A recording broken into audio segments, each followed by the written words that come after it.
my father was a really we're weird live guy. there. Surprise, surprise. What? I didn't see it. When did that pop up? Yeah, it snuck up on us. Sneaky, There you go. like Now the it's Butler just and started. Mr. Oh, Deeds. we're 10 seconds in. Well, anyway, we might as well start at the beginning with the bizarre conversation before we do anything, right, Benny? Why don't you introduce us and we'll get back to that. Yeah, well, good evening, baseball buffs and buffettes, and welcome to another episode of the Baseball Bums. And I guess if we are bums, then I'm joined by my fellow no good Nick, the great Jimmy Pharaoh. And Jimmy, how you doing tonight? I'm a no good Nick. No good Nick. I like that. Excellent. I'm doing well. How are you, kind sir? I cannot complain.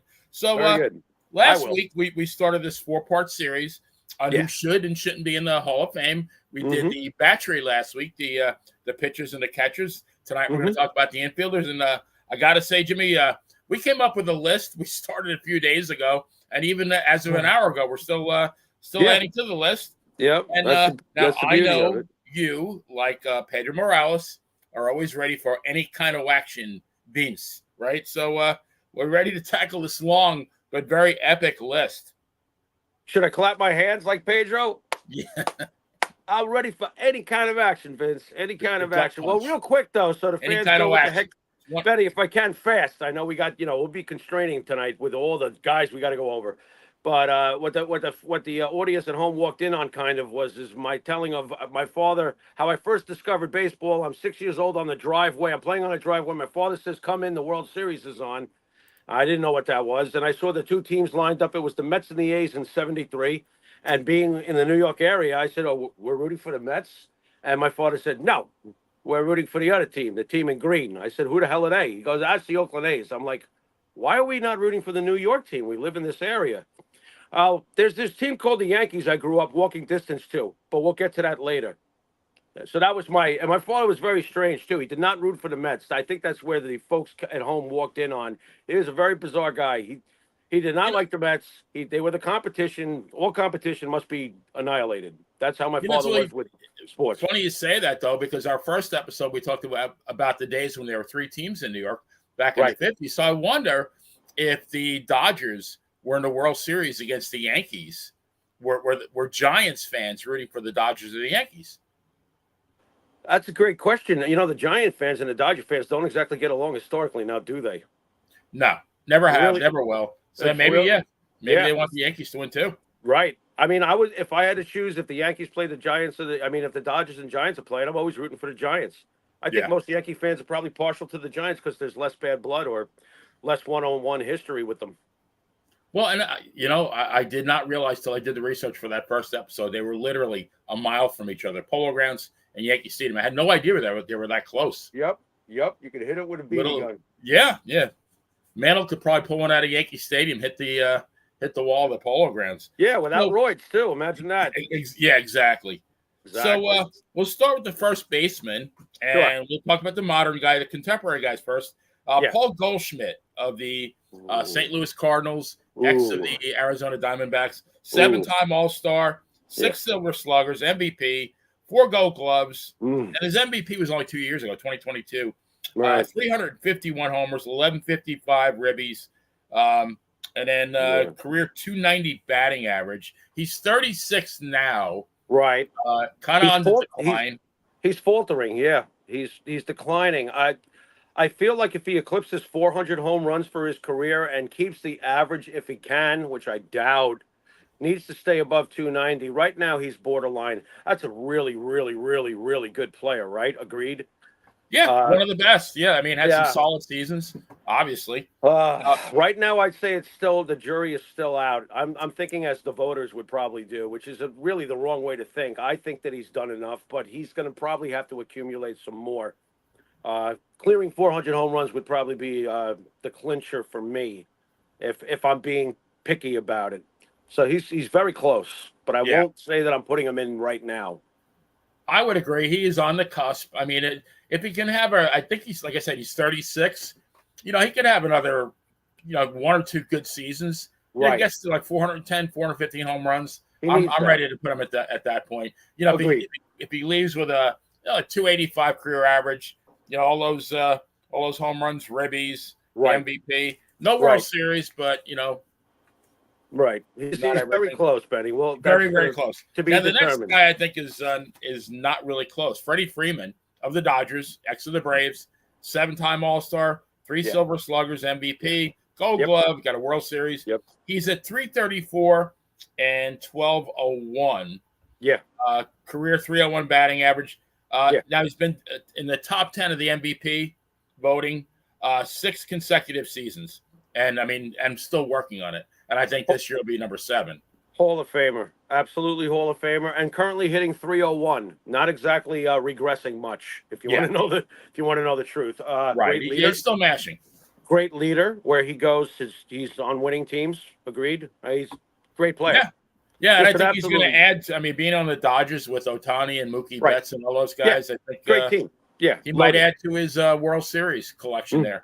Mm-hmm. I like Freddie Freeman. You know what? As a player you want for your own, there's got to be something more than just he's okay. You know, Freddie Freeman rules. Oh my God, great player with the Braves. Great player with the Dodgers. Yep, don't matter. Yep, still got some years left in him. I mean, he's going to hit. I think he's going to finish with probably 400 homers, close to 1,500 ribbies. Right. You know, right at 300. How do you not vote a guy like that in? He's a monster. Yeah, I think we both agree on that one. Now, guys coming up, Pujols. I mean, no brainer. Albert Pujols is one of the 5 greatest power hitters that ever walked the face of the earth. That's all there is to it. The guy's stats are mind blowing. 703 homers, which is 4th of all time. I submit. 2,218 ribbies. Yeah, second of all time. Yeah. Rookie of the year, 3 MVPs, 2 Gold Gloves, 2 World Series, 11 All-Stars, batting title. Yeah. The only thing I kind of don't like about his career is the first, I think, 11 seasons with the Cardinals. He averaged, I think, 327 batting average. So he had a 327 average going to signing that 10-year deal with the Angels. Correct. He was averaging close to 40 homers and close to 120 ribbies a year. Yeah. Signs with the Angels over the next 10 years. Right. That's 250. Right. With about 20 bombs a year and about 75 ribbies. Not bad. Right. I mean, I think the first 11 seasons get him in still. Of course. I mean, he's waltzing in, but you know who it reminds me of? It reminds me of, this is a lesser player. This is obviously not Albert Pujols, but this was a pretty damn good player. It reminds me of when Jason Giambi got to New York. Jason Giambi was a 315 or so lifetime hitter. He was a 300-plus average hitter. When he got to the Yankees, it was 250. You can pencil him in for 30 to 40 home runs and 80 to 100 RBIs, depending on the season and his health. So I find it not that surprising, and it happened to Griffey too. Of course, there was injuries involved with Griffey. He had 2 different careers, one in Cincinnati after the greatness in Seattle. So I've seen this before. Doesn't matter. Look at those numbers. It's ridiculous. Yeah, you can't leave those numbers out. Doesn't matter. Yeah. Oh God. So what if he was 17 in the Little League World Series? So what? You know. Yeah. Nobody knows how old that guy was, but who cares? The guy could just flat out mash. Unbelievable. Yep. Next is Miggy Cabrera. So I think another lock. 511 homers, 1,881 ribbies, 3,000 hits, 2 MVPs, Triple Crown, 4 batting titles. Yeah. And a career 306 batting average. That's and the most amazing stat of all that doesn't go down on the stat sheet is that I do believe we had a brawl one time involving him and our catcher, perhaps, and I still like the guy. Why is this guy so lovable? Yeah. I absolutely love this guy. This guy's everything that's right about baseball. Did I miss something? He's clearly strolling into the Hall of Fame. Where would you like to sit? What do you want for dinner? It's on the house, you know? What a great player. Here's a question that has always bothered me. Yeah. You know, a guy like this, he'll get what, 95% of the votes? Yeah. Why does somebody vote against him? Why does somebody vote no? What's a good reason to vote no? For the same reasons. Look, there's artsy-fartsy people in every sports following. We know what nerds we come across in wrestling and some of the nonsensical fucking opinions they have. And they want to be the one who says the Beatles aren't as great as, you know, the world said so. You've always got some idiot like that, right? Who would say something like that? Jesus God. Really? I don't know, but, you know, maybe I do know, you know. It might take me 350 days to figure it out, though, Benny. Yeah. But, you know, you've got those people. You've got those people. I mean, did it happen to Jeter? One person didn't vote for Jeter or something like that, and he was like, "Well, thank you to everybody in the room except for one." There's always going to be somebody that's like that. I don't get it. I mean, in Albert Bell's case, and we will cover him later on. It's obvious that he pissed a lot of people off. But when you see something like an obvious choice that we just discussed, these last two names, and someone's voting no, you're just trying to be an artsy fartsy, smarter than everybody else. How many names? Whatever. Mantle, Seaver, Mays, Aaron, Clemente. Right. Who votes no to these people? Idiots. Yeah. Why we just leave it at that? Just idiots that obviously should not have a right to vote. How's that sound? I would agree with that. All right, now we go to the retired guys, or from long ago, not too long ago actually. First guy, Don Mattingly, Donnie Baseball, my favorite ball player, 6-time All-Star, 3 Silver Slugger, 9 Gold Gloves, MVP, batting title, 307 batting average. All right, well, you know what? Everybody knows where you and I come from, and everybody knows who you and I root for. But I'm sorry, Don Mattingly is a Hall of Famer, and what bothers me about this is not the fact that they ignorantly ignore the fact that there is a 307 lifetime batting average. There's 9 Gold Gloves, an MVP, and the big myth is Don Mattingly only had 6 prolific seasons. I say bullshit to that because even after the bad back, Don Mattingly went on to have back-to-back seasons of knocking in 86 runs and hitting approximately 290 and winning Gold Gloves. Right. And helping his team turn it around because from 89 to 92, the Yankees were a mess, and it coincides with Mattingly's back woes. As Mattingly makes his return, the team gets better too. Is that a coincidence? No, it's not a coincidence. Don Mattingly was captain for a reason. He's also captain. Can we mention that? 307 with all those Gold Gloves, and he did not have just 6 really good, or great seasons. He had 9. All right. Right. And he hit 304 towards the end of his career. Right at the end, he's hitting 304. Stop it. Then he gets a chance to play in the postseason. Finally, what did he do? You remember what he did? You remember when he launched that ball into the bleachers and the place went ballistic? What was his batting average? The one chance he got to be in the postseason. 4 something? It was 3 something? 444, I think. 444. Are you serious? Don Mattingly should be in the Hall of Fame, and there's going to be another man on this list that I'm also going to rage about that's from New York parts, okay? Don Mattingly's a Hall of Famer. He's got the career batting average. He hit for power. He had 9 Gold Gloves. He had 6 All-Star selections. He was the captain of the fucking New York Yankees with a 307 lifetime batting average. Well, and timing is everything, Jimmy, but if you took Mattingly's career, which spanned from 83 to 95, right? Right. Back that up 5 years. Say, that he had those identical numbers from 88 to 2000, but now he had the rings. Is anybody going to not vote this guy in? No, but on top of it, the more interesting comparative is that if you take Kirby Puckett's career numbers and you put them next to Don Mattingly's, they're almost identical. Right. And they both should be in the Hall of Fame.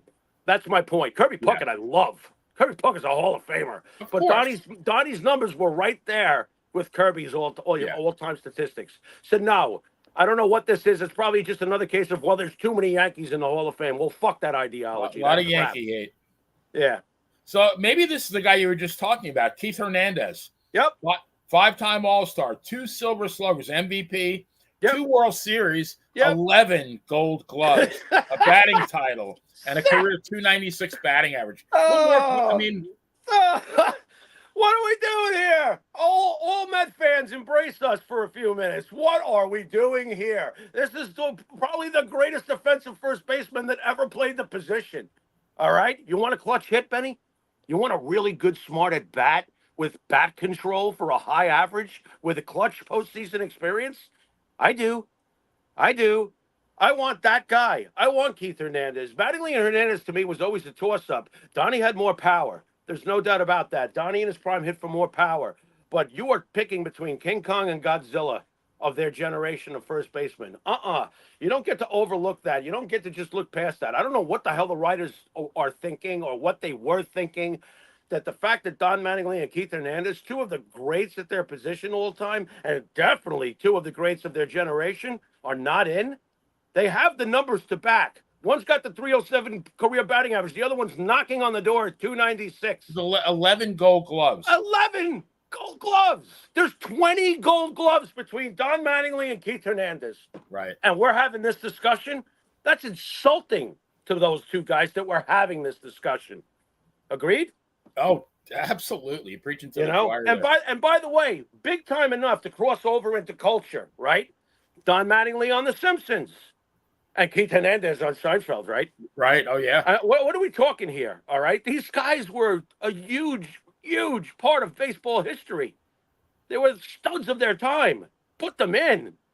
You got Mazeroski in there and you don't have them in there? What the? Why don't we integrate some more? Why don't we integrate some more Negro League statistics while we're at it? Yeah. Oh, I'm on a roll, Betty. Sorry. Just call you Kaiser. You are the roll. Oh, jeez. Now don't call me Ken Kaiser. No. Go ahead. Next one's interesting. Actually, the next two. Mark McGwire, Rookie of the Year, Gold Glove, World Series, 12 All-Star, 583 homers. My take on steroids is much different than most people's. Everybody knew that they were, maybe it's not. Everybody knew they were cheating. The media knew it. The owners knew it. The commissioner knew it. The players all knew it. Everybody knew it. The fans knew it. The fans knew it. We all knew it. We all knew something was going on. The reason why I don't look at it the way, the cynic would is that you had grown men on steroids, whether it was Roger Clemens or whoever, throwing to grown men on steroids, whether it was Barry Bonds or Sammy or Mark or whoever. Okay, so that negates itself in my mind. Okay, you got two robots facing each other. I don't care because, and this is why I don't care. When the list came out of all these alleged violators of taking steroids, over 90% of that list consisted of guys who took steroids and sucked. So as far as Mark McGwire goes, I remember a skinny kid coming off the Olympics hit 49 home runs. He was a beanpole back then. He was a beanstalk. He was like Strawberry in the beginning. Remember Darryl? Right. Darryl was built like a beanpole too. Yeah. Came in, tall guy, great swing, 49 home runs. No. Mark McGwire is one of the all-time greats. And just because steroids happen to work for him, oh well. Everybody knew it. I'm not rewriting history. I hate the the hypocritical approach to all of this crap with the steroid generation. You still got to hit the damn ball out of the park, right? Yeah. Still got to connect. Right. That's right. One of the greatest athletes ever. Michael Jordan cannot hit a curveball. The end. Right. You could have roided him up. It wouldn't have made a difference because that list proved it. Most of that list of people that were on the ball players that were on that steroid list were horrible. So... yeah, it gives you more muscles, but does it really, like you said, improve your eye contact to be able to know what the fuck to recognize a pitch at 90? You still need the hand-eye coordination, right? Doesn't improve that. Doesn't improve your reflexes. Now, the whole generation should be acknowledged because we acknowledged it then, and now we're trying to play holier than thou. Oh, bullshit! Come off your fucking precious podium, So and how many guys did them? Before they started really cracking down on them, right? You got a guy like Greg Luzinski. Remember him? Sure. Guy was a cigarette machine with legs. I mean, right. Well, wait a minute. I could be Greg Luzinski. I'm already a cigarette machine. Anyway. All right. Well, along those same lines, Rafael Palmeiro, 3 Gold Gloves, 569, 1835, career 288 batting average. But this, maybe irrelevant, but 1988 through 1990, when he's playing for the Cubs and the Rangers. Averages 10 homers, 69 ribbies. 91 and 92 with the Rangers, he averages 24 homers, 87 ribbies. 93 through 2003, mostly with the Orioles, averages 39 and 115. Right. Doesn't mean a thing to me, and I'll tell you why. As much as I hate David Ortiz is a Hall of Famer. When he was on the Twins, he was absolute shit on a shingle. He must have met Hulk Hogan in a back alley, once he got traded over to Boston, because all of a sudden he's a monster and he's launching them left and right. I don't hold any of this against Palmeiro. This was what was going on back in the day. Pitchers were doing it. Hitters were doing it. Fans were paying. Owners knew. I can't take the hypocritical route with this. It's garbage to me. Rafael Palmeiro was a goddamn hit machine. He always was. Was never happy to see him come to the plate. I didn't go, oh, thank God, here comes Rafael Palmeiro. I was nervous. Rafael Palmeiro used to make me nervous the way Eddie Murray would make me nervous. That kind of home run hitter. And the numbers are probably similar if you look at them. Yeah. very dangerous ball player, great ball player. The problem with him is he tried to lie through his teeth about it and got nailed. Yeah, and he's the one who's going to take the fall for it. He's almost like even more so of a face of steroids just because of what came out of his mouth than an A-Rod. Right. But I still believe he's a Hall of Famer. You're not going to tell me he wasn't. I watched his entire career. No, agree. Gotcha. Next one for me, I feel very strong about this guy, Steve Garvey, 10 All-Star, MVP, World Series, 4 Gold Gloves, 2 NLCS MVPs, 9 times in the top 25 in the MVP voting, 272 in homers, 1308, career 294 average, 1,207 consecutive games played. Now, this is the stat that I wanted to talk to you about, Jimmy. Yeah. He's got 6 seasons of 200 or more hits. All right. There have only been there's been about 23,500 players in Major League Baseball history, and only 18 of them have collected 6 seasons with 200 or more hits. And out of that 18, 14 are in the Hall. Now, one is out of the 2 that are not on this list right now. You got Pete Rose, which I guess we can talk about. And you have Ichiro, who is going to go in anyway, right? Correct. That only leaves 2 guys who had 6 or more seasons with 200 hits that are not in the Hall of Fame. One of them is Steve Garvey. Oh, who's the other one? We're going to get to him. He's on our list too. Oh, wow, very interesting. I love it. How do you leave that? How do you leave the guy out? An absolute joke. I witnessed Steve Garvey's entire career as well. He is a Hall of Famer. He should have gotten in right away. It's a disgusting oversight. I don't know what it is that he's lacking. He's not lacking anything. He's a great average hitter. Also, another guy who's a great situational hitter. You remember how patient he seemed to be? He knew exactly what to swing at. He could hit to any portion of the field. 10-time All-Star. What? That's not enough. That alone is not enough. 2 league champions. By the way, he's part of, and we're going to get to another name very soon when we get over to third base. He's part of a team that, in San Diego, that not only was he a winner and a champ over in L.A., he went to San Diego and turned around a real sad sack situation with a couple of other big names that came in with him. They, of course, lost that World Series in '84 to the Tigers, but he was an integral part of that team. Steve Garvey is a Hall of Famer. Another guy who should be insulted, I feel, is almost as passionately about Garvey not being in as I do about Mattingly and Hernandez. It's pretty close, man. He's right there with them. He was that prolific. He was that good. He was one of the best of his time. So, I don't get it. I don't get it at all. Look, we grew up with Chambliss. Chambliss was an excellent first baseman, but he was not Steve Garvey. All right. Steve Garvey was a stud, an absolute bona fide all-star every year. The word I use is elite. He was an elite ball player, just like Mattingly and Hernandez were. Yes, he was, and he looked like one too, and he played like one too, and he was a handsome devil. Didn't he pose for the ladies in the magazines? Steve Garvey's a handsome devil. Maybe it's jealousy. You think there might have been some jealousy about Garvey with the writers? I've never been able to figure that one out. I don't understand it. Hall of Famer. I agree. Totally agree. Next one, and I think this is the last of our first baseman, is Mark Teixeira. Wow. 3-time All-Star.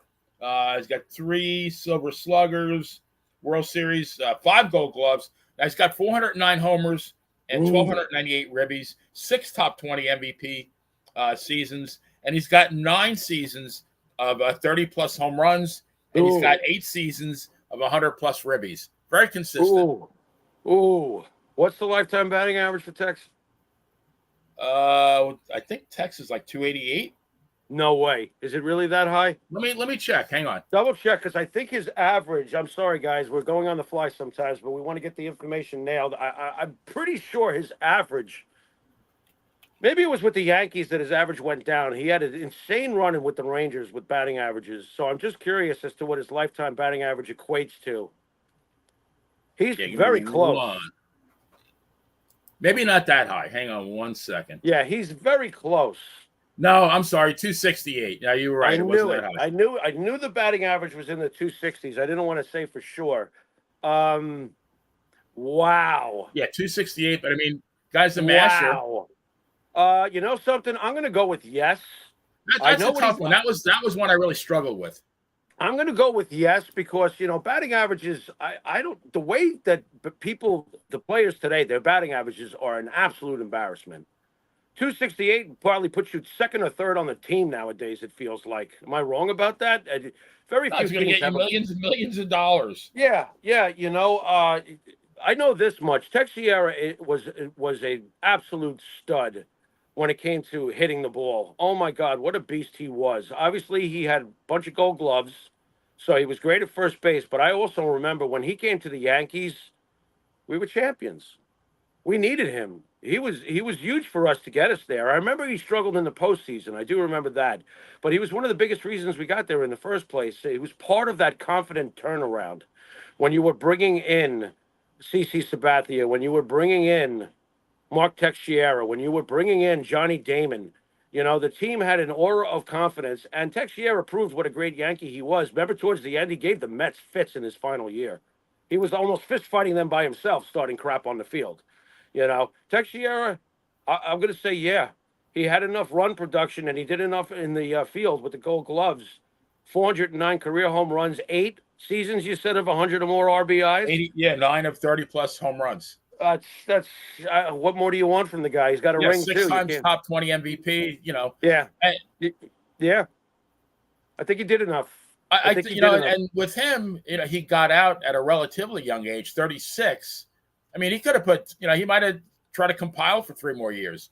Now he's going to be at like 460 in homers and maybe like close to 1,500 in ribbies. Very hard to turn him down then.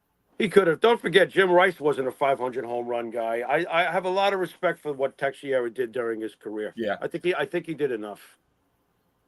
That was tough. Right. That was close. That was borderline. It's almost like if Goldschmidt can get to the kind of numbers Teixeira had, I think that's what we were saying about Goldschmidt. He's still got to get up there. Yeah, jury's still out on Goldschmidt. Right. All right. So second base, I hate this guy, Jose Altuve. 8 All-Stars, 6 Silver Slugger, MVP, 2 World Series, Gold Glove, 3 batting average, 3 batting titles, career 307 batting average, and this is the kicker though, 27 postseason home runs, which is number 1 all time. Yeah, I hate him too, for obvious reasons, but that's a Hall of Famer. Yeah. Oh well, we lose. Yeah, that's the way that goes. Still a young guy, can get another World Series or 2. Well, let's hope not. Yeah, but he can add to that 27 home run total. Yeah, my notes. The last word of my notes is cheater, but yeah. Yeah, well, and not Derek Jeter. Right. Total cheater. Yeah. Yeah. Yeah. Unfortunately, I wonder how many of those home runs he knew what was coming when he hit them. Right. Can we put an asterisk next to him and torture him the way they tortured poor Roger Maris? Oh God. That was awful. Poor guy. Yep. All right, so now a lot of these names at second base are going to I really had a lot of angst, looking over their stats and seeing if, trying to determine if I would vote him in or not. First guy, Lou Whitaker, 5 All-Star, 4 Silver Slugger, Rookie of the Year, World Series, 3 Gold Gloves, career 276 batting average, played alongside a Hall of Famer, Alan Trammell. Their stats are very close. Yeah, Whitaker's a Hall of Famer. Plus, he had some power, too. I think he had I'm not sure, but I'm pretty sure he had pretty good home run total for I think he had a couple of 20 homer seasons. Yeah, for a second baseman. He had some pop in his bat. He wasn't a singles hitter. Yeah. Lou Whitaker should be in. Him and Trammell are the. I think they hold the record for the most double plays turned in the modern. I would not be surprised. In the century, Whitaker should definitely be in. That's a joke. Maybe what his batting average isn't high enough. 276 was just 276. Fine. Yeah. Second baseman with a great glove, good bat, some power. Real good bat. Better than any second baseman around him that I can remember offhand. Right. He was the best. He was, as far as offense, he was the best. Plus he won Gold Gloves, played with Trammell, won a ring. Yeah, the end. Mazeroski, by the way, cannot shine Lou Whitaker's shoes. By the way. We talked about it. Bill Mazeroski, without that home run in the 60 World Series, just another second baseman, right? A good one. A solid one. Right. A Hall of Famer? I don't know about that. I mean, is it maybe the equal of Bobby Richardson? Fair. He's not in the Hall of Fame. Bobby Richardson was damn good. Right. Yeah. Yeah. Fair. Just our opinion. Yeah. Next guy, I think is a pretty compelling. Jeff Kent, MVP, 4 Silver Sluggers, 5 all-time All-Star, 377 homers, 1,518 ribbies, career 290 batting average, and he's got some good postseason stats. That one's a no-brainer, right? How do you? What could the guy have done that you know? That he must have done roids, and nobody liked him because he was surly. Right. And that's another player, by the way, that wasn't great till he got to San Fran. Really, if you think about it, he was on the Mets. I remember that didn't go very well, you know. But over 1,500 career RBIs with all those home runs, and dude, there was not a more baseman. There was not a more fearsome twosome outside of course, Manny and David with Jeff and Barry. What are you talking about? Right. Oh, my God. Nah, Jeff Kent should be in. And, correct me if I'm wrong, Jimmy. It's not the whole of personality. I mean. No, if it was, it's Ty Cobbin and another thing. It's good God, you know? Now, this next one, I did require some thought here. Bobby Grich, 6-time All-Star, World Series, 4 Gold Gloves, 5 top 20 MVP, but a 182 postseason batting average. Okay. What's his lifetime batting average? It was pretty low, right? Rich, give me one I'm second. sorry to throw these at you. I'm going to guess it was around 260, 261. Rich is probably better. I'm going to say 265-ish. Really? Okay. Let's see. But I'll tell you for sure. I'm leaning towards no right now, even though he was close. 266. Oh, very nice. Okay, did a little better. How many home runs for his career? Grich hit 224, 864 ribbies, 1833 hits. Yeah, okay. Yeah, I can't do it. He doesn't even have 2,000 career hits. He's got some nice numbers, though. Bobby Grich was one of the better ones of his position. If you could argue he was the best at his position during his day. I could, boy, that's a tough one, man. That really is. All very good. You think? Well, I'll tell you what. Going back to Mazeroski, I'd rather have Bobby Grich. Yeah, absolutely. There's always that. But am I personally voting Bobby Grich into the Hall of Fame? Probably not. Probably not. He's close, but he's not.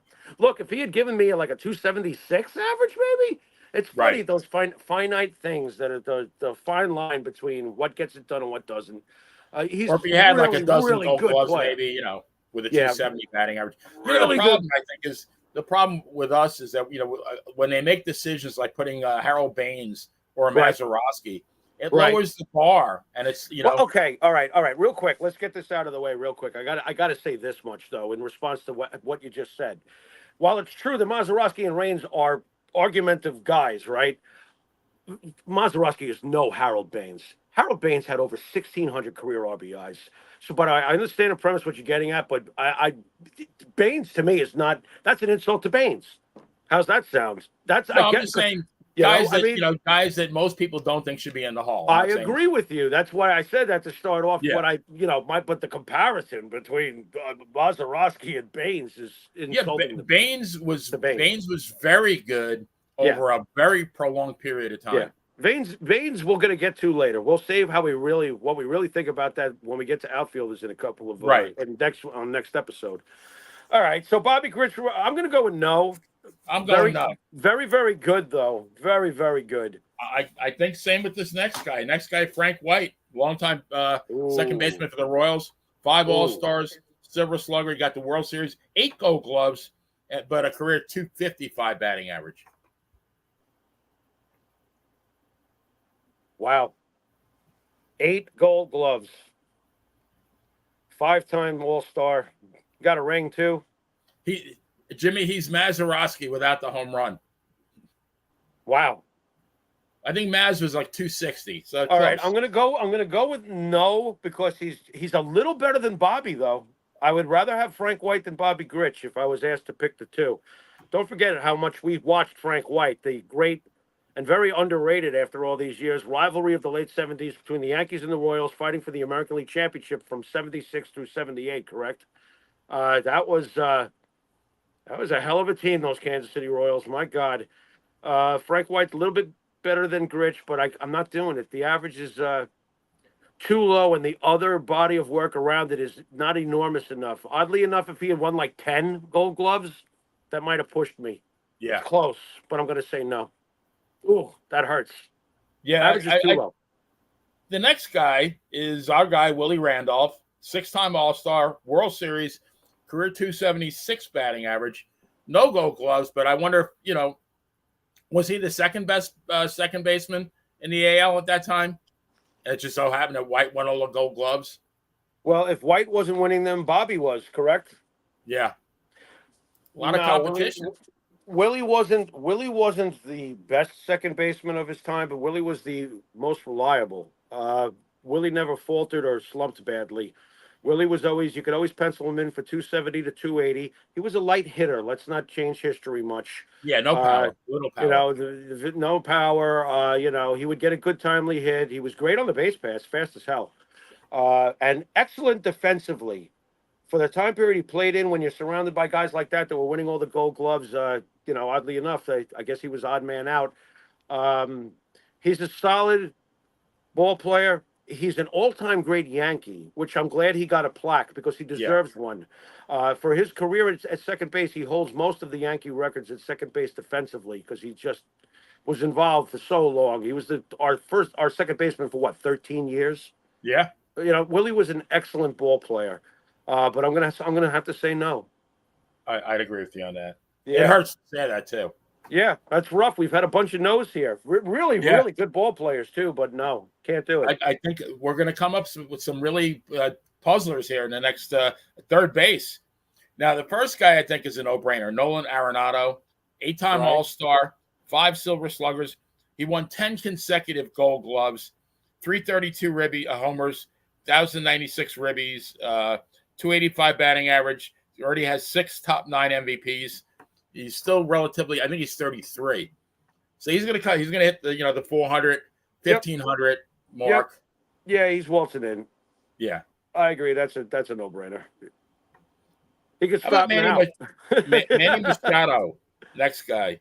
Ooh, Manny. Everybody loves Manny. Go ahead. 6 All-Stars, 2 Gold Gloves, 325, 994, 279 batting average. Got 5 top 10 MVPs. It's too soon to tell, you think? Got to let the career play out? Yeah, the career's going to play out, but Manny's going to get in. I think he will. Yeah, he's still mashing. He's a Hall of Famer. I don't care if you like him or hate him. I personally can't stand him, but I wouldn't be mad if he joined my team. You know what I mean? All right, here's where we earn our lucrative salaries, Jimmy. Dick Allen. Richie, don't call me Richie, call me Dick. Right. 7 All-Star, Rookie of the Year, MVP, 351, 1119, career 292 batting average, 7 MVP votes in 7 seasons. In. I mean, didn't a lot of his years occur during when it was supposedly much harder to hit a ball in baseball out of the park? Yeah, it's the late 60s. 60, was it 68 that Yaz won with a 301 batting average, I think? You were correct. You were correct. And he won the Triple Crown with a higher average the year before, 324 or something like you said. Yeah. Dick Allen should be in. We will get to outfielders later on. Dick Allen reminds me very much as far as media perception of an outfielder that I'm sure we're going to cover when we get to that next week. Dick Allen didn't make any friends in this business, was very surly, very standoffish, and call me Dick. And apparently that's what the voters did. A lot of people did. Yeah, they did. And I think he earned their name. Yep, and that's fine. Look, the bottom line was he wasn't paid to be a nice guy. He was paid to be a ball player, and he was a great ball player. He was one of the most, during his prime, he was one of the top 3 prolific home run hitters of his time. The end. I'd much rather have an asshole hit a 2-run homer than a nice guy strike out for me. Absolutely. I couldn't agree more. More. So this one really hurts, or it hurt my brain thinking about it. Greg Nettles. All right. 6 All-Stars, 2 World Series, 2 Gold Gloves, 390, 1314, career 248 batting average, which that's the bad part. But I mean, of all the third basemen we're going to look at, had the highest WAR, wins against replacement, at 67.9, and was in the most postseasons at 7. Right. Wherever he went, they won. Greg Nettles is the highest WAR in the history of Major League Baseball for anybody hitting under 250. He's the best. To get that out of the way, right? To get that out of the way, because the batting average is a problem. Here's why I will argue till I die that Greg Nettles is a Hall of Famer. Okay, the Gold Gloves. Everybody knew back in the day that there were 2 third basemen that were the best. Brooks Robinson, who was the darling of the media and deserved all the Gold Gloves he got, but keep in mind that Greg was going up every year against Brooks Robinson. As Brooks got old, people realized and finally passed the torch as far as votes go for Gold Gloves to Greg Nettles. Greg Nettles was a Gold Glover his entire fucking career. Greg Nettles, you could not hit the ball to. And in the postseason, I'll never forget this. The headlines read in 1978, I believe it was. I think that was the year. Maybe it was 77. No, it was 78. The Yankees had played 2 games, the first 2 games, and they had won them by the skin of their teeth. And the New York back page said, Nettles 2, Dodgers nothing. Because what Greg Nettles did in that World Series is equivalent to what Brooks Robinson did in that, what was it, the 1970 World Series with the ridiculous plays.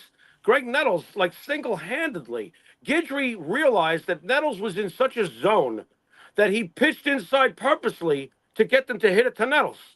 And hit it they did. I mean, some of those were line shots. Some of those were backhand dives deep into the corner, almost like in foul territory.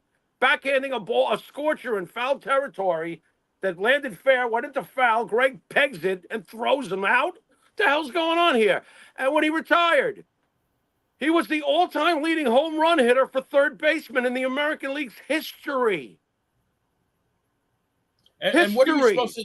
What is a third baseman should field their position brilliantly? Oh my God! And hit for power. What did Greg Nettles do? Field his position brilliantly and hit for power. He also was the American League Championship Series MVP. You want clutch?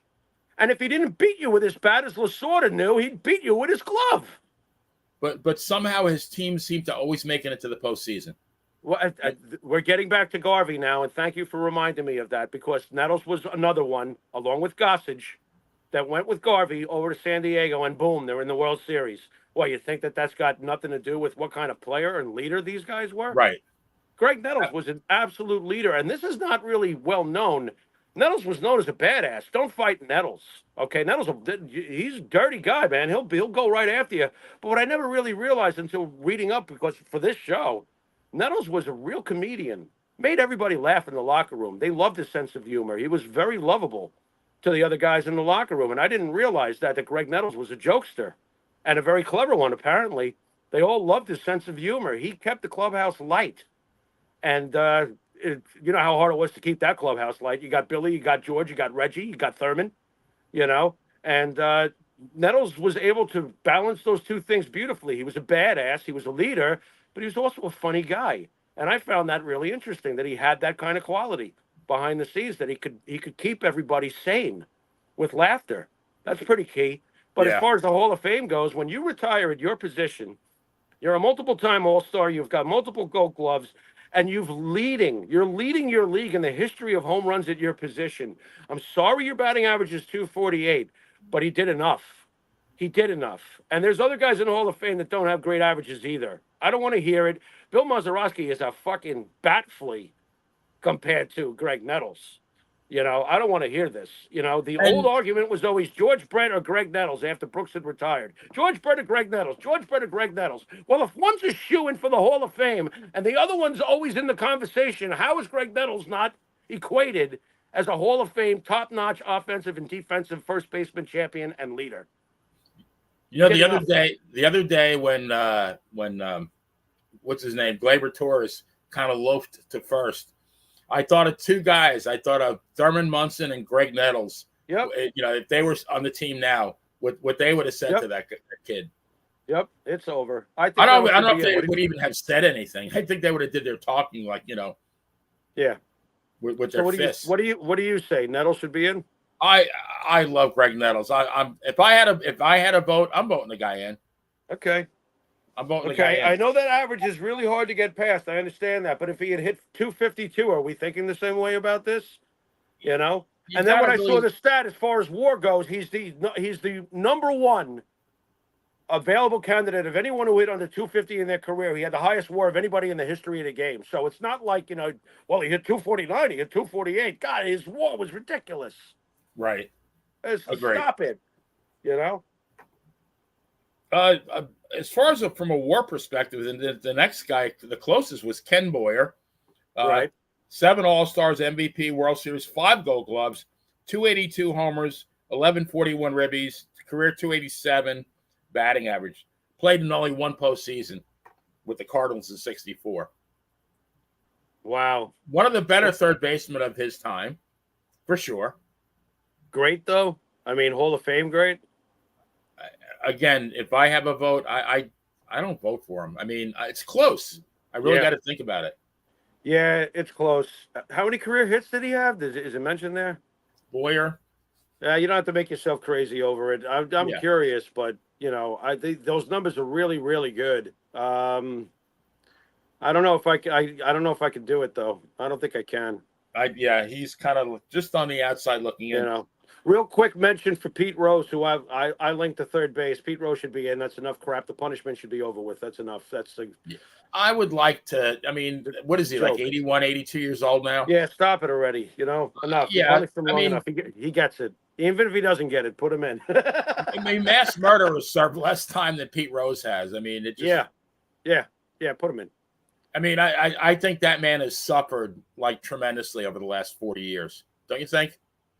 Sometimes it's self-inflicted with him. I can personally tell you from what I know of him, he's a yutz.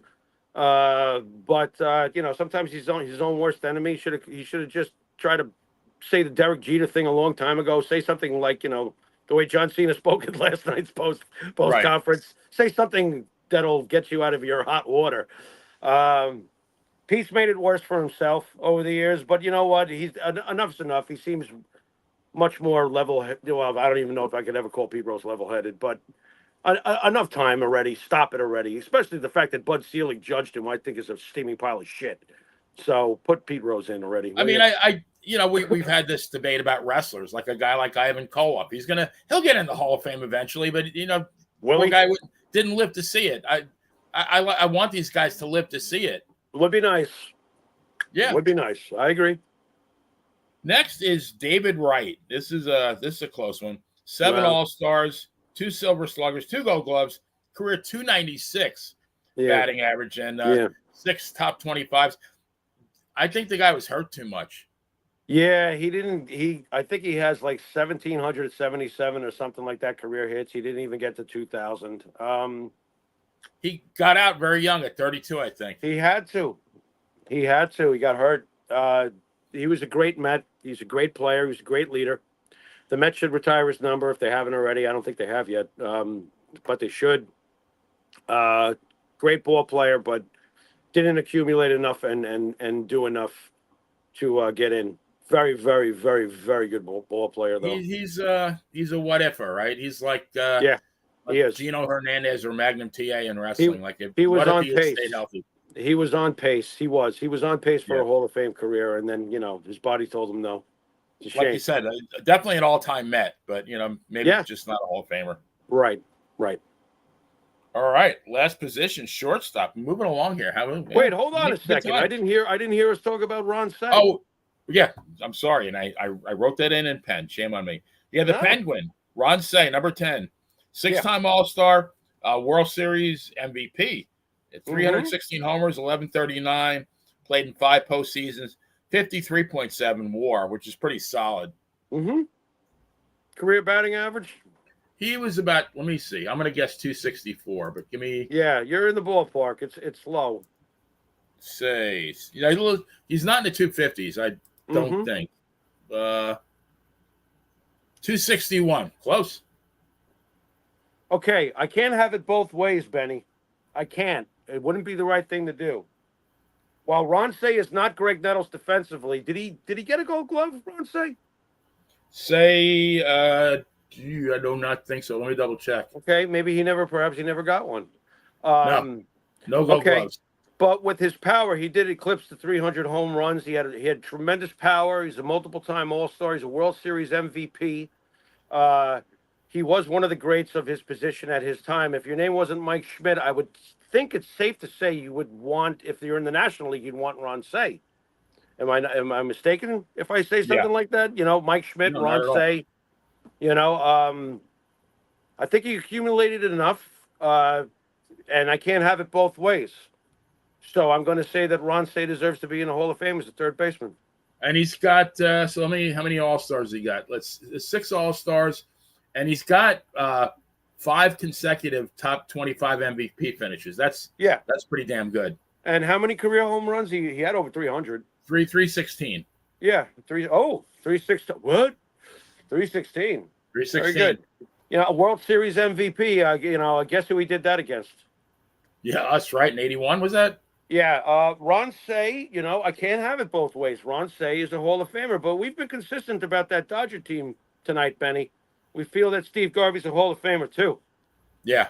So, you know, that was no slouch, those Yankee-Dodger World Series matchups in 77, 78, and 81.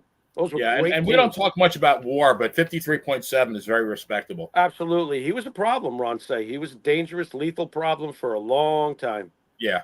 He's in. He's in. Yep. All right. Shortstop. And we got one contemporary guy, Francisco Lindor, 4 All-Stars, 3 Gold Gloves. He's at 230, 722, 272 batting average, 5 top 10 MVP. I think this is another one where we got to see how this plays out. He's working on it. He's well on pace, correct?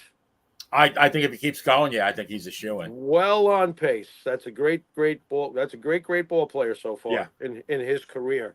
His off years, look at his numbers. I think last year was considered a little bit of a struggle at times in the season for him, and his numbers are pretty. Yeah. You know, he's pretty great. That's a pretty great player.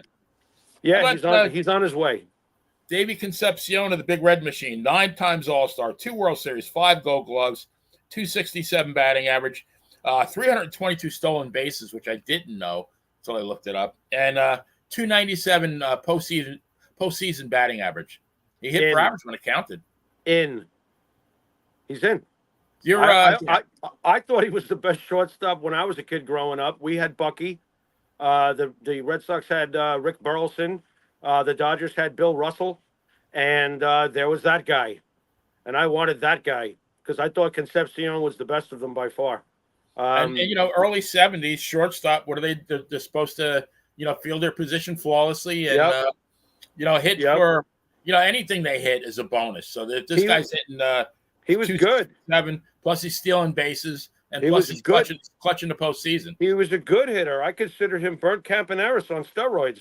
Yeah. I thought Dave Concepcion for his position offensively at the time was probably the best. Very solid. You know, Dave Concepcion should be in the Hall of Fame. The Reds' strongest point was their infield. Their infield was ridiculous. You have Johnny Bench, Tony Perez, Joe Morgan, Dave Concepcion, and Pete Rose. What? No wonder we got trounced in 76. Jesus God. I mean, the outfield's an afterthought, and think about the quality of the outfield. George Foster, Ken Griffey, Sr., damn good player, and Cesar Geronimo, the afterthought. Yeah. That was a pain in the ass. Even Dan Dreesen was a Dan Dreesen. Yeah, those guys could hit. Solid ball player. My God. Yeah, Dave, 9-time All-Star, 5 Gold Gloves, 2, the rings? Nah, it's a... I don't know how he didn't get in the first place. Oh, it's 267 average. That must have been it, Benny. Ugh. You know, the nerds. I don't think Trammell's average is that much higher. No. I mean, when you think about the percentage points at the end of the day, do you realize what a slim margin we're talking about here? Right. It's silly. Yeah, Concepcion, the eye test tells me so. Hall of Fame career. Get out of here. How about this is a toughie. Omar Vizquel, 3 All-Stars, 11 Gold Gloves, 2,877 hits, 404 stolen bases, career 272.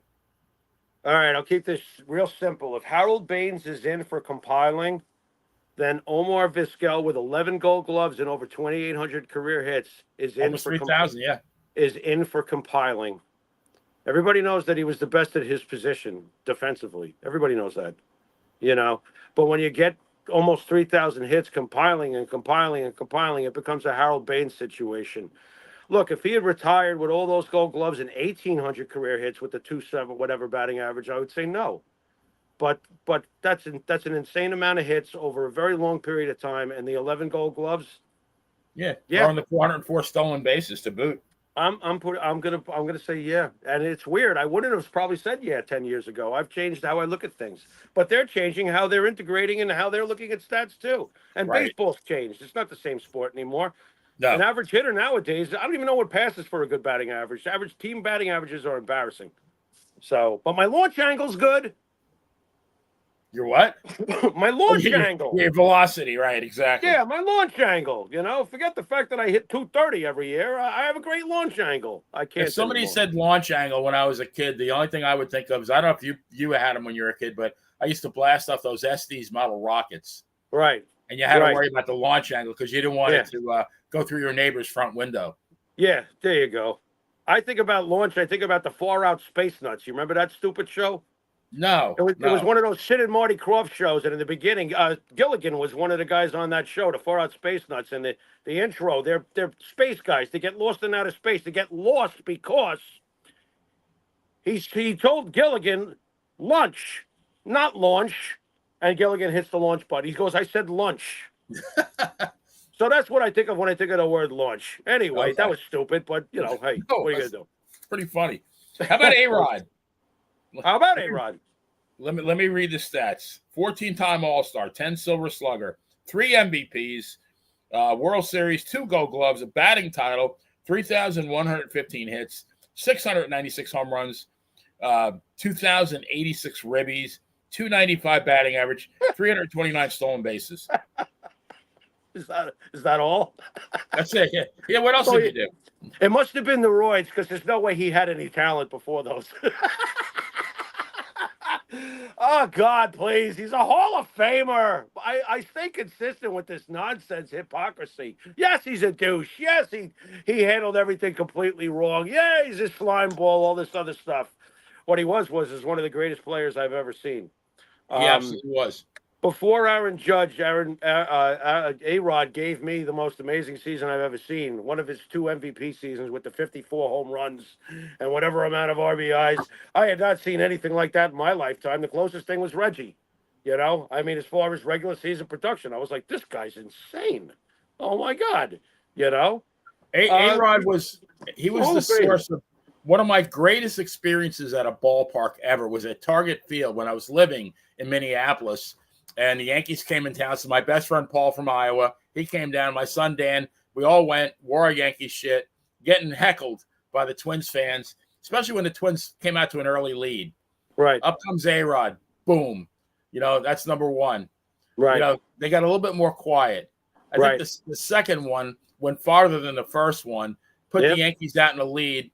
And then the third one, I think, still hasn't landed. Right. And, I loved A-Rod that day. Yeah, well, you know what? I look at A-Rod a lot differently than probably a lot of Yankee fans even themselves look at A-Rod for. A-Rod carried them to the 2009 World Series. Carried them. Put the entire team on his back and hit like Reggie Jackson. Yeah, I said it.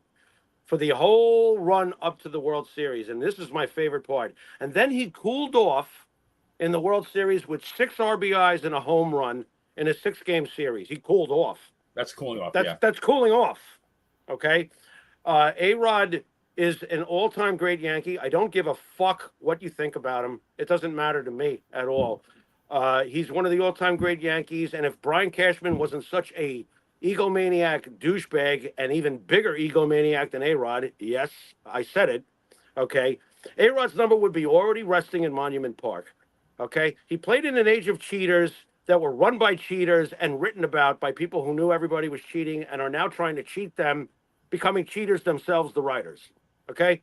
What a joke. One of the greatest players that ever put on a uniform. And believe it or not, I'm not even a huge fan of A-Rod. I'm not. My favorite Yankees are Thurman Munson, Reggie Jackson, throwing Don Mattingly, Ron Guidry, Paul O'Neill. Nettles. But A-Rod, I absolutely appreciate every second he was here. He was a great Yankee, and he gave us a great, great Yankee career, and we got a ring, and it's been 15 years since, and A-Rod had everything to do with that. Otherwise, we're looking at 24 years, because 2000, you take away A-Rod, there is no 2009. And maybe this is heresy on my part, but I think he's got a damn good baseball mind. I could see him as a GM or a manager. He has an excellent baseball mind, and what also gets lost here is, the one of the most unegotistical things he ever did was something that a lot of men would not be able to do. And yes, he took the money to come here, but he moved from being probably the greatest shortstop of all time, which was what he was on pace to become, to I'll play third. I'll move over for Jeter. Jeter's Jeter. I'll move over. And he did it seamlessly and smooth as could be. He was a tremendous third baseman for the Yankees. Tremendous. Yes, played very well at third base. Tremendous. Natural. Tremendous. Hall of Fame. I think you could have plugged him in any position, and he would have been. He's a great ball player. Yeah. That's all there is to it. He was just a great ball player. That swing was flawless. I love watching. Yeah. Very, very fluid, beautiful swing. Made the game look easy. Made it look effortless. Yep. Now here's an interesting one. Nomar Garciaparra, 6 All-Stars, Rookie of the Year, 2 batting titles, which surprised me. Career 313 batting average, 7 top 13 MVPs, 321 postseason batting average. But he only played 8 full seasons. Right. You ready? In. 313 lifetime batting average. How many All-Star games? 6 All-Stars, Rookie of the Year, 2 batting titles. Dude, for a shortstop. That guy was a great ball player. I can hear Phil at home from Boston going, absolutely. Yeah, Phil's definitely agreeing. Nomar Garciaparra is a Hall of Famer. I do not want to hear it. I'm so tired of the old school of you've got to hit this much, or you got to have 500 home runs, or you got to have 3,000 RBIs. I just want to know if you did enough during a decade or so at this point. Well, you got said 7 times you're being voted in the top 13 of the MVP, which means you have serious consideration. That's a lot of seasons. Garciaparra was an absolute stud. You do not ignore a 313 career batting average. I'm sorry. And a 321 in the postseason. Yeah, he got no worse. He got better. Right. You're only helping the case, Benny. Garciaparra was right there with Jeter and A-Rod. You remember that? That was the conversation all the time. Jeter, A-Rod, or Garciaparra. The end. Garciaparra's a Hall of Famer. That's just my opinion. No, I agree. How about Jimmy Rollins? 3 All-Stars, MVP, World Series, 4 Gold Gloves, 470 stolen bases, 264 batting average. No. I love him, though. Yeah. He could have played for me any day. I loved him. I loved when he basically told the Mets and the city of New York, F you, we're going to win the whole damn thing. He was pretty boisterous about his predictions. I remember that, and he delivered. To Philadelphia, he's a god, I would assume. But the overall body of work, very, very good. Close, but no cigar. I can't do it. The whole very good. This next guy, I had no idea that his stats were as good as they were. Miguel Tejada, 6 All-Stars, 2 Silver Sluggers, MVP, 8 times top 25 MVP, 5 consecutive 100 RBI seasons, 307 homers, 1302 ribbies, career 285 batting average. There was a season, I didn't realize this guy's a shortstop. He drove in 150 runs in one season. That's a Hall of Famer. Shortstop? I had no idea that. Did you hear the numbers do you hear the numbers you just read off for a shortstop? Let me read off this because you kidding? Tejada. Here we go. So I mean, seriously, wow. So here's his lines. Yes. 2000, 30, 115, 275. 2001, 31, 113, 267. Next year, 2002, 34, 131, 308, 27, 106, 278. In 2004, 34, 150, and 311. Wow. Yeah, then 26, 98, 150. 150? And that's in 2004. 2 years after he won the MVP with a 34, 131 and a 308. But that year that was a better year, 34, 150 and 311 batting average. He came in he came in fifth in the MVP that year. Wow. Yeah. Yeah. But then, 2698, 24 100. I mean, geez. Wow. You're talking over like a 7-8 years period. Mm-hmm.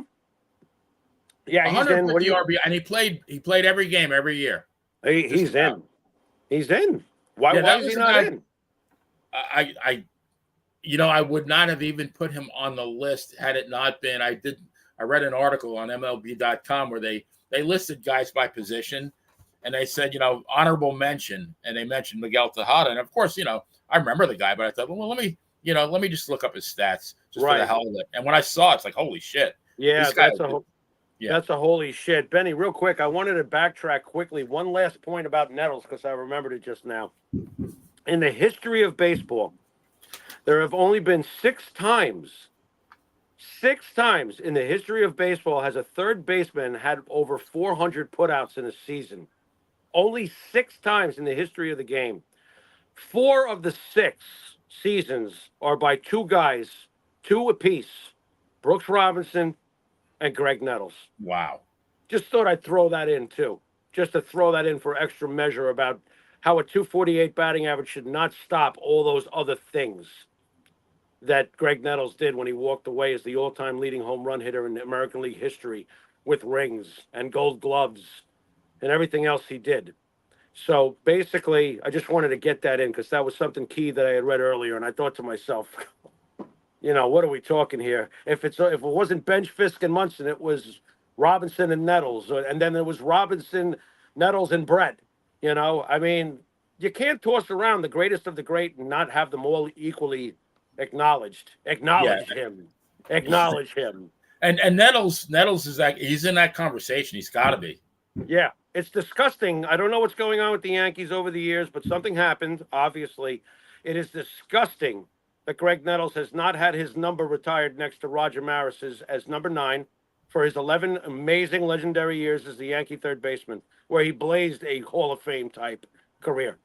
It's a joke. Not a plaque out there, not a retired number, not a mention of Greg Nettles. It wasn't just Reggie and Thurman, and everybody knows that who experienced it. There was another power hitter there that was just as productive every goddamn year and just as important and just as big in the clubhouse, and it was Greg Nettles. Wasn't he not that he was I wouldn't say a de facto captain, but wasn't it almost like having another captain? He was.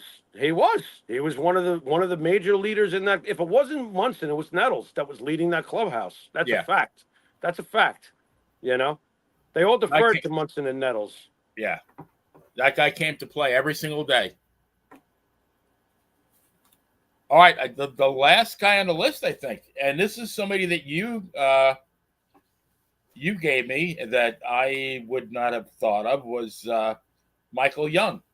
And again, I'm thinking, all right, well, let me just for shits and giggles, let me look him up. But 7 All-Stars, Gold Glove, batting title, career 300 batting average, right? 5 consecutive 200 hit seasons. There aren't too many guys that have that. Nope. And 6 in total. And again, only 18 guys have 6 or more 200 hit seasons. Right. 14 are in the Hall of Fame. You got Rose, who should be in, and you got Ichiro. The only 2 guys that are on the outside looking in are Garvey and this guy. How do you leave me out? I mean, if 23,000 players play baseball, and this guy is one of 18 to do something like that, how do you leave him out? You should not leave him out. I believe that Michael Young is a Hall of Famer. If you ask a Texas Ranger fan, Michael Young is one of the greatest ball players that obviously that ever played for their franchise, but also realize the circumstances that Michael Young, he reminds me a bit of a Derek Jeter as far as his personality goes. This is a really calm, composed winner. Okay, Michael Young is asked to move to shortstop very early in his career. He started out as a second baseman, and they asked him to move to shortstop because they had just, A-Rod just became a Yankee. All right, so A-Rod's gone. And Michael Young steps into that spotlight and seamlessly becomes an amazing, amazing shortstop. And then he becomes a third baseman, later on. And makes another all-star team. As he got older, they pivoted him off of short and put him to third. His greatest stretch was as a shortstop.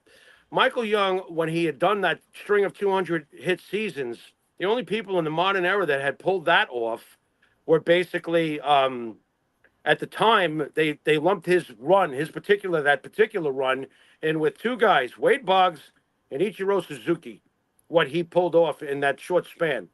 It's ridiculous. It's ridiculous. Ridiculous.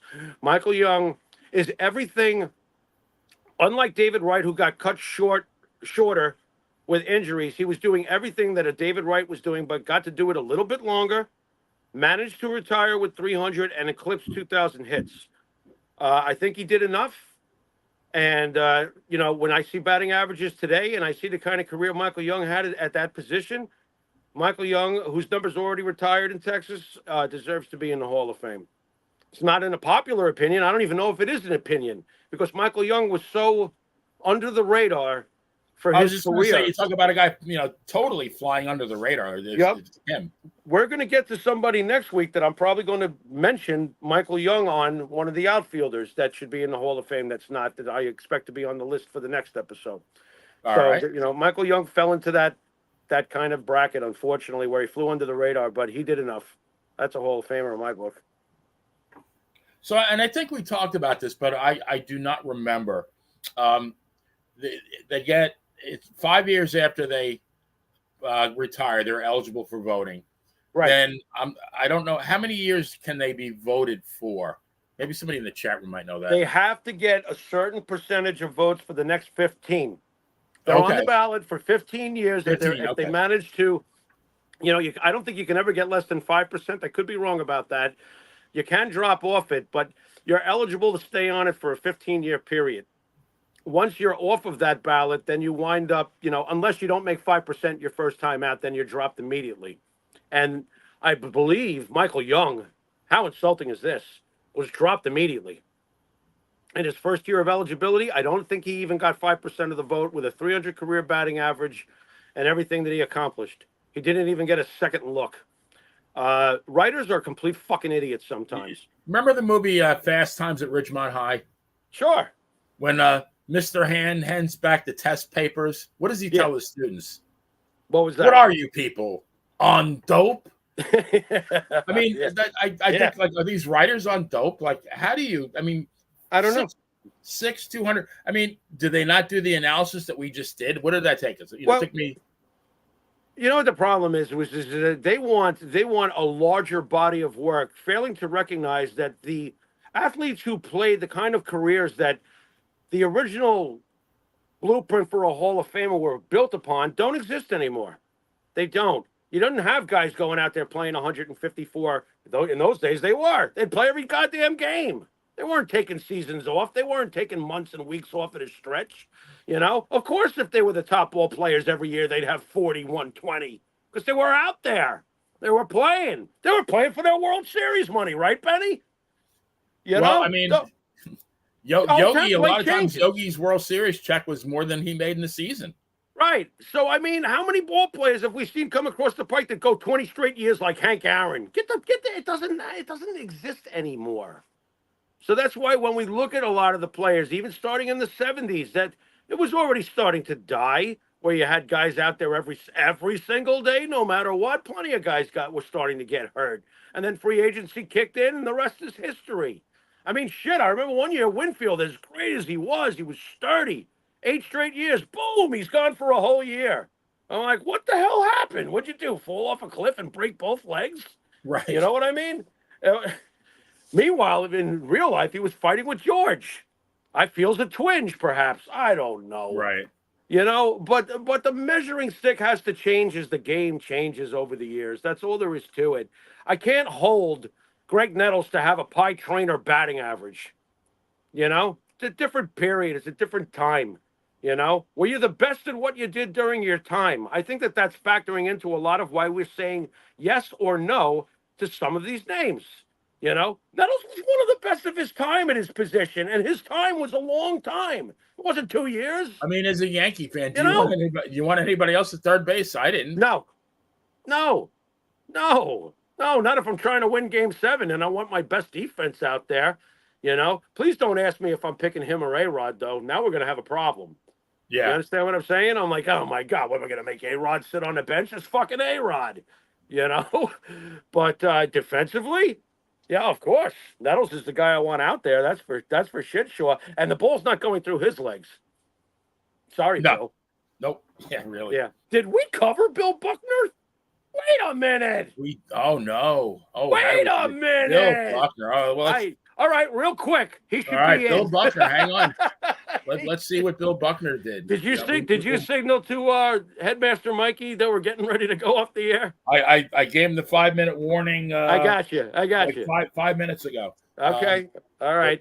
But he's gonna pop on. Make it quick. I say yes for Buckner. Do you, as you're looking, do you say yes before you look at the numbers? I say yes. I would say yes. And here we go. All right. Won a batting title. Yeah. Only one All-Star, which is shocking. That's ridiculous. Keep going.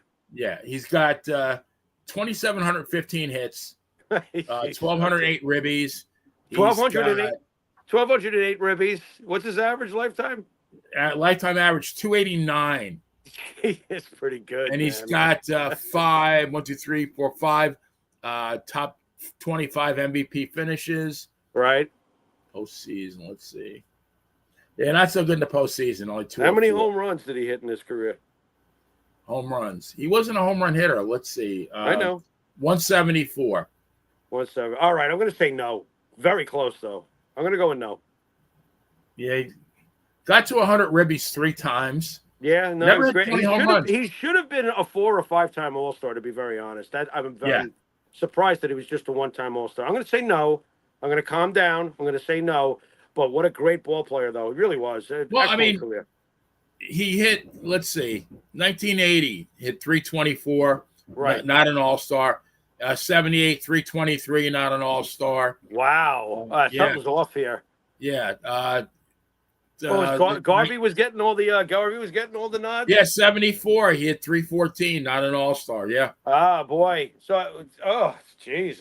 Well, that's a Garvey was getting a nod every that time. enhances the greatness of Steve Garvey. All right, I'm going to go with Bill Buckner. Buckner was a very, very, very good ball player. But I will say this as far as Hall of Fame for him: if you're going to put Mazeroski in for that 1 home run, then you have to balance that. Oh, it's so positive. He hit the home. Oh, then give it to Bill for that poor, unfortunate ground ball. Because he was obviously a much greater player than that one awful play he's remembered for. He was an excellent ball player. I mean, there's a man that went to his death, right? Right. He did die, didn't he? Yeah, he did die. Yeah, died in 2019. Yeah.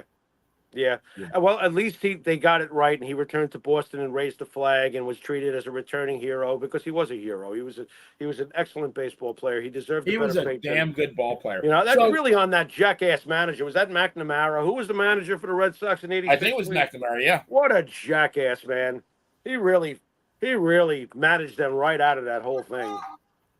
So now, assuming they don't get they're on the ballot for 15 years. They don't get in. They don't get the votes. What happens after that? Then they go to the Veterans Committee, and how long is that? Yeah, I don't know. I mean, and the Veterans Committee has to even have interest in you. The Veterans Committee has to nominate you. So that sounds like a popularity contest. That's the buddy system. Yeah, pretty much. I mean, Rizzuto had to wait forever before he was finally put in. Mazeroski got in because of his buddies on the council. That's always been something that. Just came with the territory, I guess, and it still does. Why I have hope they have been active, though. I mean, they've inducted quite a few recently, haven't they? Yeah, they have. That's why I got hope that Posada, through Reggie Jackson's interference there, he's been pushing to get Posada more consideration. So it really depends.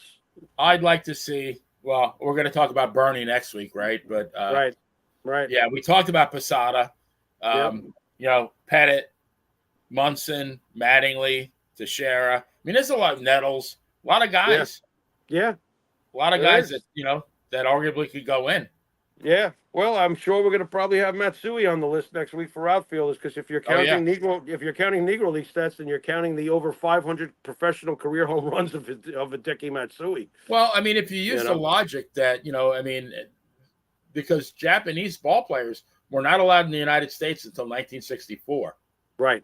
And I would argue very vehemently that Japanese stats were vetted a lot more carefully than the Negro League stats. Absolutely. Just by looking at it. I don't think if you look in the Japanese leagues, there's not going to be somebody named Jones with a question mark that they don't know, even know when he was born, where he was from. Just some guy named Jones showed up and played 7 games. Right. So yeah, I would say if you can incorporate the Japanese league stats, yeah, he's a no-brainer. Yep. So many guys, jeez. He is. Did Mike get drunk at that concert? I'm starting to wonder. I don't know. I think it's like a Leonard Skinner tribute band. Yeah, it sounded like it. What we can do is we can just sign off and then both exit. Okay. I think that's, I've heard of discussing exit strategies, but this is ridiculous. Yeah, like we're gonna jump on the count of 3. So yeah. I'm gonna wrap it up here. Hopefully Mike sees and he, they might be playing What's Your Name, Little Girl, and Right. I've been waiting for them to play Saturday Special. That's great. Did you ever see it wasn't Leonard Skinner, but did you ever see the movie Dirty Work with Norm Macdonald? No. Oh my! We'll have to do a podcast on funny movies one day, but that's a great movie. Dirty Work is with Norm Macdonald, Artie Lang, and Chris Farley, Don Rickles. Sounds good. No, it's a great movie, but they're at a bar and there's going to be a fight, and Chris Farley takes a quarter and puts it in the jukebox, and he goes, "Street fighting man, G7," and he puts the quarter in, but he presses G8 by mistake, which is If You Like Pina Coladas by Rupert Holmes. Jesus. Oh my God! Really, really good movie. You got to see that one day. Yeah, I've been watching some Farley clips recently. Farley was hilarious. Yeah, I just sort of funniest thing I've ever seen. I didn't realize David Bowie could be so funny. Now we're really shifting topics before we sign off. Forgive us, folks, but I saw this old interview with David Bowie, and they were asking him what it was like in the early days when he first met a young Mick Jagger and a young Rolling Stones, and he said that it was an amazing experience. They were at some place, and some old man walked up to Mick, and he looked at Mick. He goes, "Get a haircut, will you, mate?" And Bowie, the way he imitated Mick, I probably can't do it right, but Bowie imitated Mick to the T. He sounded exactly like him. He said, and this guy said this very rude thing, and Mick Jagger, I'll never forget he said this. What, I look like you? Which I thought was absolutely hilarious, that Mick was like, and what, look like you? Get a haircut and wind up looking like you? And Bowie said that at that very moment he realized this is the future of rock and roll, because the Stones were so abrasive. They didn't give a shit about anything. Get a haircut. Well, I look like you. That's just fucking hilarious. That quick wit of the Brits when they came over here. Whether it was Lennon, McCartney. What about when they told the Beatles, when are you going to get a haircut? And Harrison said, I just got one yesterday. That's some good stuff. Anybody. I think, wasn't it that if you liked the Beatles, you were in favor of corporate America? Is that the most incorrect statement of all time? Well, the biggest crock of shit is that the Stones were for the tough people, and the Beatles were the cutesy wootsies. And the Stones would have been the first ones to tell you we would never fight the Beatles in a fist fight. They would have beat the shit out of us. The Beatles were from a rough part of Liverpool, and the Stones were from London. The Stones did not grow up on the streets the way John, Paul, and George and Ringo came from the toughest neighborhood of them all. Right. They were like, those guys would have beat the living shit out. John Lennon alone probably would have beat up all of the Rolling Stones. It's just, it was a big, how you get a label and you're perceived under such label. The Beatles were the boy toys or whatever, the boy band or whatever, and the Stones were the tough guys. Couldn't have been further from the truth in real life. Yeah. Which definitely I find hilarious. Part, for sure. Yeah, no doubt. All right, Jimmy. Well, the ump has called the infield fly rule, so I guess it's time for us to go. I heard that one time during a Mets game in 1962 that an ump called the infield fly rule, and Marv Throneberry zipped his pants. You ever hear about that? I might have made it up. Let's assume here. Mark Throneberry. I suppose you're wondering why they asked him to do this commercial. Right. I still don't know why I'm here, right? Mark Throneberry and Bob Uecker, man. God bless them both. And Ron Luciano while we're at it. Guys from baseball who made us laugh. They were all hilarious. Yeah, Luciano was a rip. Thanks for reminding me of him. Holy crap. Is Luciano in the Hall of Fame? Ron Luciano as an umpire should be in the Hall of Fame. Absolutely. He is the E in entertainment. And if he's not in the Hall of Fame, what an oversight. Because that was the most entertaining umpire ever. I read his book a long time ago, and the book was nonstop laughs. Yep, I loved him, man. Calling people out, you're out, you're out, you're out, you're out, you're out, you're out, you're out. Hey, man, do your job with flair, right? You know, that's not even work. It's fun. There you go.